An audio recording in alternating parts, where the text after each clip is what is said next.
திருப்புவனம் இளைஞர் அஜித்குமாரை போலீசார் தாக்கியதை வீடியோ எடுத்த சதீஷ்வரனிடம் நீதிபதி ஜான் சுந்தர்லால் சுரேஷ் விசாரணை செய்து வருகிறார். கூடுதல் விவரங்களை செய்தியாளர் சுரேஷ் கண்ணன் வழங்கிட கேட்கலாம். சுரேஷ் கண்ணன், வணக்கம். விவரங்களை சொல்லலாம். வணக்கம். திருப்புவனம் அஜித்குமார் கொலை வழக்கு விசாரணை இரண்டாவது நாளாக மாவட்ட நீதிபதி ஜான் சுந்தர்லால் அவர்கள் திருப்புவனம் காவல் நிலையம் அருகே உள்ள நெடுஞ்சாலைத்துறை சொந்தமான ஆய்வு மாலையில் நடைபெற்று வருகிறது.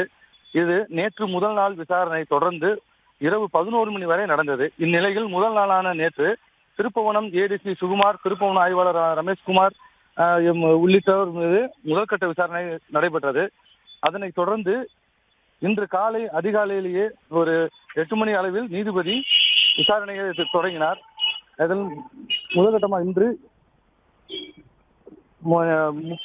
முக்கிய சாட்சியான சதீஸ்வரனிடம் விசாரணையை தொடங்கிய நீதிபதி தற்போது உள்ளே சென்று விசாரணை நடைபெற்று வருகிறது. பிளே ஸ்டோர் மற்றும் ஆப் ஸ்டோரில் இருந்து பாலிமர் செயலியை QR கோடு மூலம் பதிவிறக்கம் செய்யுங்கள். செய்திகளை உடனுக்குடன் பெறுங்கள்.